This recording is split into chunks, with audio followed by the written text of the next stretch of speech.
प्रिय दर्शक बंधु आपण मैंने जदि भागवत पढ़ा कि शुणा चाहता ताहले आम माइथोलॉजी ओडिया यूट्यूब चैनल टी सब्सक्राइब करथांतु।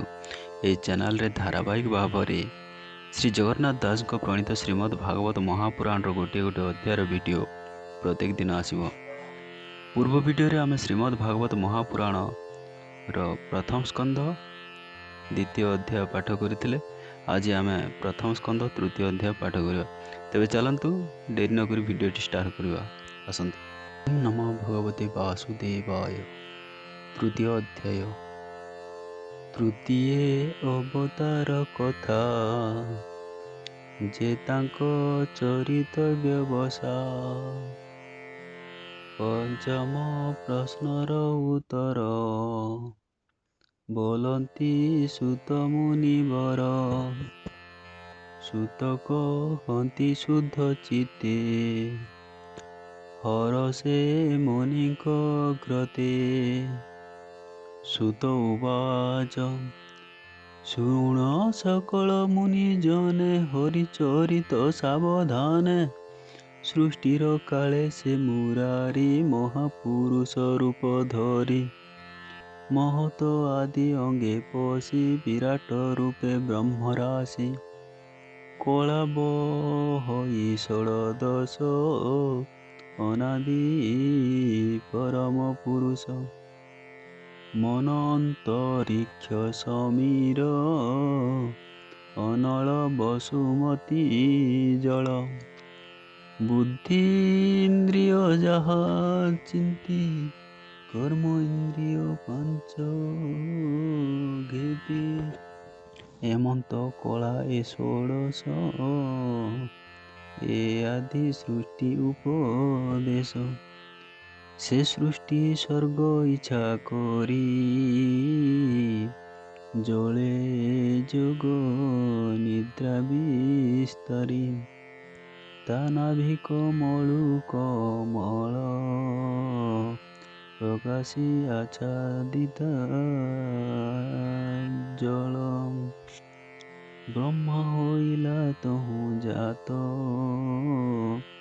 जे प्रजापतिंकर नाथ। ता शरीरु सृष्ट लोक विस्तार होइला अनेक। से शुद्ध सत्व विष्णु रूप जार भियाण माया कल्प। ज्ञान चक्षुरु द्वारे भरी जे रूप देखे ब्रह्मचारी। सहस्र पाद उरुभुज शिर बदन नासा तेज। सहस्र लोचन श्रवण वसन कुंडल भूषण। मणिकंकण जट कांति दिशई अति रूप कांति। ए सृष्टि मध्य माया धर करई जेते अवतार। ताक मूल बीज एहि जगते ब्रह्म से बोलाई। जार अंश सरबले गगन पृथ्वी पाताले। देव मनुष्य पशु आदि निगम भव वचने संपादी। प्रथमे कुमार रूपे से सृष्टि उदय उपदेशे। दुस्तर ब्रह्मचर्य व्रते तप साधिला दृढ़ चिते। द्वितीय सृष्टिर आगमे साधिला यज्ञेश्वर नामे। पूर्वे प्रलय काले जले महिजे थिला रसा तले। तक्षणे कूल रूप धरी दंते तोलिले नरहरि। उधरी जले बसाइला बराह कल्प बोलाइला। तृतीय ऋषि स्वर्गे हरि नारद मुनि रूप धरी। विष्णु भगत जनहित निष्काम शास्त्र कले उक्त। चतुर्थे धर्म पत्नी मूर्ति गर्भु होइले उत्पत्ति। से रूप नर नारायण संचिले धर्म आचरण। तप साधिले दृढ़ चिते सृष्टि कल्पना अभिमते। पंचमे सिद्ध अवतारे जन्मिले कर्दमर घरे। नामे से कपिल बोलाई पिता माता को ज्ञान कोही। ଷଷ୍ଠେ ସେ ଅତ୍ରିପୁତ୍ର ହୋଇ ଅନୁସୂୟାଙ୍କୁ ମାତା ପାଇ ଜନ୍ମିଲେ ଦତ୍ତାତ୍ରେୟ ରୂପେ ଅଳର୍କେ ଜ୍ଞାନ ଶାସ୍ତ୍ର କଳ୍ପେ ପ୍ରହ୍ଲାଦ ଆଦି ଦୈତ୍ୟ ଗଣେ ଜ୍ଞାନ କହିଲେ ଜଣେ ଜଣେ ସପ୍ତମେ ଯଜ୍ଞ ରୂପ ଧରି ଆକୁତି ଗର୍ଭେ ଅବତରି ଯମାଦି ସୁର ଗଣ ତୁଲେ ସ୍ୱୟଂଭୂ ମନ୍ତ୍ର ପାଳିଲେ ଅଷ୍ଟମେ ନାଭି ଗୃହେ ଜାତ ବୃଷଭ ମେରୁ ଦେବୀ ସୁତ ଅତି କଠୋର ତପ କଲେ ଜ୍ଞାନୀଙ୍କି ପଥ ଦେଖାଇଲେ ନବମେ ପୃଥୁ ରୂପ ଧରି ବଳେ ଦୁହିଁଲେ ବସୁନ୍ଧରୀ ବଳେ ଧାରଣ କଲେ ସମ ନାମ ବହିଲେ ଉଷତମ ଦଶମେ ମତ୍ସ୍ୟ ରୂପ ହୋଇ ନାଭେ ଔଷଧି ବୀଜ ବହି ପ୍ରଳୟ ଜଳେ ବିହରିଲା ରବି କୁମରକୁ ରଖିଲା ଏକାଦଶରେ ଚକ୍ରଧର ଯେ ରୂପେ ଜନ ଉପକାର ଇନ୍ଦ୍ରର ଅର୍ଥେ ଦେବାସୁରେ କ୍ଷୀର ସମୁଦ୍ର ମନ୍ଥିବାରେ ସେ ବିଭୁ କୂର୍ମ ରୂପ ହୋଇ ମନ୍ଦର ଗିରି ପୃଷ୍ଠେ ବହି ଦ୍ୱାଦଶ ସ୍ୱର୍ଗେ ବିଶ୍ୱକଳ୍ପେ ଜନ୍ମିଲେ ଧନ୍ୱନ୍ତରୀ ରୂପେ ଅମୃତ କ୍ଷୀରାର୍ଣ୍ଣବ ନବୁ ଆଣି ଦେବଙ୍କୁ ପିଆଇଲେ ପୁଣି ମୋହିନୀ ରୂପେ ତ୍ରୟୋଦଶେ ଅସୁର ମୋହେ କାମ ବସେ ଚତୁର୍ଦଶେ ନୃସିଂହ ବପୁ ବିଦ୍ୟାରେ ହିରଣ୍ୟକଶିପୁ ବାମନ ରୂପେ ପଞ୍ଚଦଶେ ବଳିକି ଛଳିଲେ ବିଶ୍ୱାସେ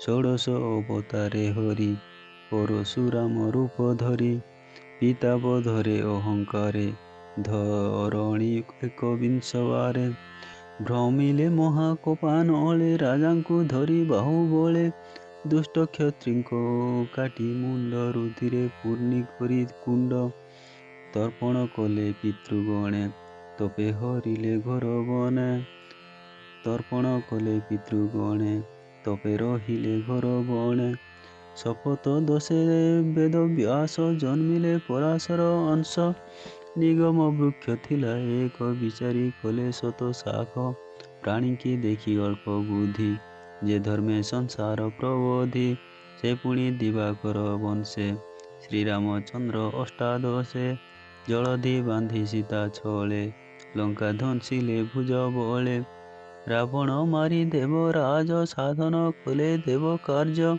ଊନବିଂଶତି ବିଂଶେ ହରି ଯାଦବ ବଂଶେ ଅବତରି କୃଷ୍ଣ ସ୍ୱରୂପେ ରାମ ତୁଲେ ଅବନି ଭାରା ଉଶ୍ୱାସିଲେ କଳିଆଗମେ ଭାବଗ୍ରାହୀ ପାଷାଣ୍ଡ ଜନ ମନ ମୋହି ବୁଦ୍ଧ ସ୍ୱରୂପ ଅବତାରେ ଜନ୍ମିବେ କାକଟ ନଗରେ ଜ୍ଞାନ ଉଦ୍ଦେଶ୍ୟ ଭଗବାନ ମୋହିବେ ଅସୁରଙ୍କ ମନ ଏମନ୍ତେ ଜନ୍ମ ଏକବିଂଶ ସୁଜନ ହିତେ ହୃଷିକେଶ ସେ ପୁଣି କଳିଯୁଗ ଅନ୍ତେ ରାଜାଙ୍କୁ ଦେଖି ଏ ଜଗତେ ନିର୍ଦ୍ଦୟ ହୃଦେ ପ୍ରଜା ମାରି ଧନ ଜୀବନ ନିଅନ୍ତି ହରି ସେ କାଳେ ବିଷ୍ଣୁ ଯଶା ଘରେ ଜନ୍ମିବେ କଳକି ଅବତାରେ ମନହୁ ବେଗ ବଳବନ୍ତ ଅଶ୍ୱ ଆରୋହୀ ଜଗନ୍ନାଥ ନନ୍ଦକ ଖଡ୍ଗ করে ଧରି ଦୁଷ୍ଟ ରାଜାଙ୍କୁ ବେଗେ ମାରି ଅଳପ ପ୍ରଜାଜନ ଶେଷ ରଖିବେ ପ୍ରଭୁ ପିତବାସ ଶେଷତ୍ୱ ନିଧି ମାୟାଧର ଅସଂଖ୍ୟ କରେ ଅବତାର ଯଥା ଜିମୁତ ବୃଷ୍ଟି ଜଳେ ସହସ୍ର ନଦୀ ମହି ତଳେ ଋଷି ଦେବତା ମନୁ ରାଜା ଯେ ମନୁ ପୁତ୍ରେ ମହାତେଜା ଏ ଆଦି ଯେତେ ପ୍ରଜାପତି ବିଷ୍ଣୁର ଅଂଶେ ଜାତ ହନ୍ତି କେ ଅଂଶ କେ ବା କଳା ହୋଇ ବିଭୂତି ଗୁଣେ କେ ଜନ୍ମଇ সকল অবতার সার কিয় বা তেবা পটান্তর নীলজিমুত চক্রধর স্বয়ং শ্রীকৃষ্ণ অবতার এমন্তে নানা রূপ ধরি সংসারে রমে নর হরি দুষ্টଙ୍କ তেজ বଳ হরি ସଂସାର ରଖେ ଦଇତାରି କୃଷ୍ଣର ଜନ୍ମ କର୍ମ ବାଣୀ ଯେ ଏକ ମନେ ଶୁଣି ରାତ୍ର ଦିବସ ମଧ୍ୟ ଯେବେ କାଳ ବଞ୍ଚଇ ଭକ୍ତି ଭାବେ ସେ ଦୁଃଖ ସଙ୍କଟୁ ତରନ୍ତି ଜନ୍ମ ମରଣେ ନାହିଁ ଭ୍ରାନ୍ତି ଏମନ୍ତେ ନାନା ରୂପ ଯେତେ ବିଷ୍ଣୁ ଧରନ୍ତି ଏ ଜଗତେ ସ୍ୱଭାବେ ରୂପ ତାର ନାହିଁ ନିର୍ଲେପ ନିରଞ୍ଜନ ସେହି ମାୟାର ଗୁଣେ ବିରଚିତ ମହତ ଆଦିରୁ ସମ୍ଭୂତ ଯେମନ୍ତେ ମେଘ ଶୂନ୍ୟ ଥାନ୍ତି ପବନ ବଳେ ସେ ଉଡ଼ନ୍ତି ପାର୍ଥିବ ରେଣୁ ଏ ଯେମନ୍ତେ ଉଡ଼ନ୍ତି ପବନ ବିଘାତେ ଆକାଶ ଧୂସର ଦିଶଇ ନାନା ବର୍ଣ୍ଣରେ ଆଭାସଇ ତାହାକୁ ଦୃଷ୍ଟି ଭେଦେ ଦେଖି ଯେ ସତ୍ୟ ପ୍ରାୟ ଉପଲକ୍ଷୀ ସେ ରୂପେ ଆତ୍ମାରେ ଶରୀର କଳ୍ପନା କରନ୍ତି ଯେ ନର ତାହାଙ୍କୁ ବୋଲି ଜ୍ଞାନହୀନ ଏବେ ହୋ ମୁନି ଗଣେ ଶୁଣ ସ୍ୱଭାବେ ଦୃଶ୍ୟ ବସ୍ତୁ ନୁହେଁ ଗୁଣ ଆଭରି ଦେହ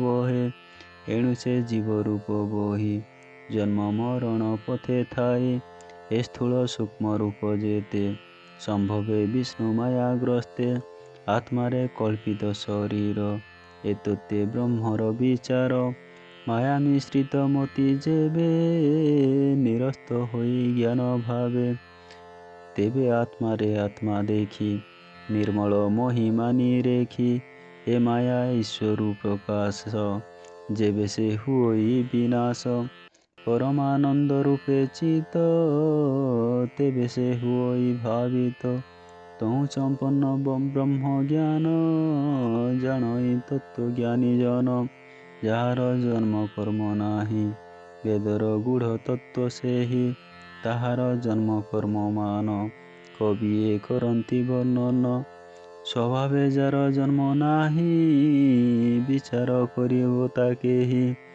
ଅମୋଘ ଲୀଳ ନର ହରି ଆତ୍ମାରେ ବିଶ୍ୱମାୟା କରି ବ୍ରହ୍ମାଣ୍ଡ ସୃଜଇ ପାଳଇ ବ୍ରହ୍ମାଣ୍ଡ ସୃଜଇ ପାଳଇ ଅନ୍ତେ ଆପणे ସଂହାରଇ ପ୍ରାଣୀଙ୍କ ମଧ୍ୟରେ ଆତ୍ମତନ୍ତ୍ରେ ଷଡ଼ବର୍ଗ ଭୋଗ କରେ ନିତ୍ୟ ଏଣୁ ଈଶ୍ୱର ସେ ବୋଲାଇ କିବା ଉପମା ଦେବି ମୁହିଁ ଈଶ୍ୱର ଲୀଳା କର୍ମ ଯେତେ କେ ଜାଣିପାରେ ତର୍କ ମତେ ଏହାର ଅଛି ଯେତେ ନାମ ସ୍ୱଭାବେ ଯେତେ ରୂପ ଗୁଣ ଅଜ୍ଞାନୀ କିଏ ଜାଣିବ ତାହା ଦୁରଧିଗମ୍ୟ ବିଷ୍ଣୁ ମାୟା ନଟ ଯେ ସନେ ମାୟା କରି ମୋହଇ କୁହୁକ ବିସ୍ତାରି ସେ ଚକ୍ର ପାଣିର ଚରିତ କେ ଜାଣିପାରେ ତାର ତତ୍ତ୍ୱ ସେ ହରି ପାଦ ପଦ୍ମ ଗନ୍ଧ ଯେ ନିତ୍ୟ ପିଏ ମକରନ୍ଦ ହିଂସା କପଟ ଦୂରେ ତେଜି ସର୍ବାନୁକୂଳେ କୃଷ୍ଣ ଭଜି ଭକତି ଭାବେଣ ଭଜନ୍ତି ସେ କୃଷ୍ଣ ମହିମା ଜାଣନ୍ତି ଧନ୍ୟ ଜୀବନ ତାହାଙ୍କର ଯେ ହରି ଚରଣେ କିଙ୍କର ସର୍ବ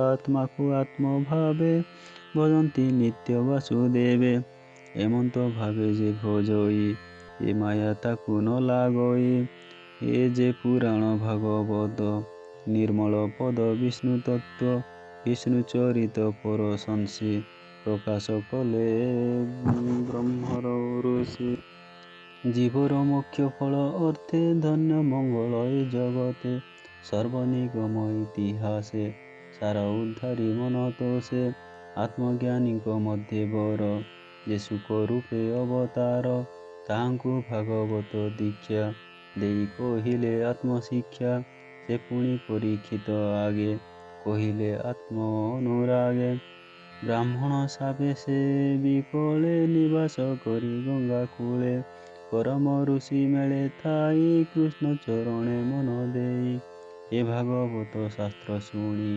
ତରିଲା ଭବ ତରଙ୍ଗିଣୀ ଶ୍ରୀକୃଷ୍ଣ ଗଲେ ନିଜ ଧାମ ସଙ୍ଗତେ ଘେନି ଜ୍ଞାନ ଧର୍ମ ଏ କଳି ଯୁଗେ ଯେତେ ନରେ ପଡ଼ିବେ ମାୟା ଅନ୍ଧକାରେ ତାହାଙ୍କୁ ତପନ ଉଦିତ ହୋଇବ ଭାବେ ଭାଗବତ ରାଜା ସଙ୍ଗତେ ଗଙ୍ଗା ତଟେ ଅନେକ ଋଷିଙ୍କ ନିକଟେ ଏ ଭାଗବତ ତତ୍ତ୍ୱବାଣୀ ଶୁକମୁନିଙ୍କ ମୁଖ ଶୁଣି ଜାଣିଲି ସୁକ ଅନୁରାଗେ ଏବେ କହିବା ତୁମ୍ଭ ଆଗେ ଏ ଭାବେ ଚିନ୍ତି ନର ହରି ଘର ସଂସାରୁ ଯିବା ତରି ବୋଲଇ ବିପ୍ର ଜଗନ୍ନାଥ ସୁଜନ ହିତେ ଭାଗବତ इति श्रीमद्भागवते महापुराणे परमहंस्यां संहितायां प्रथमस्कन्धे नैमिषोपाख्याने भगवतवतारवर्णनं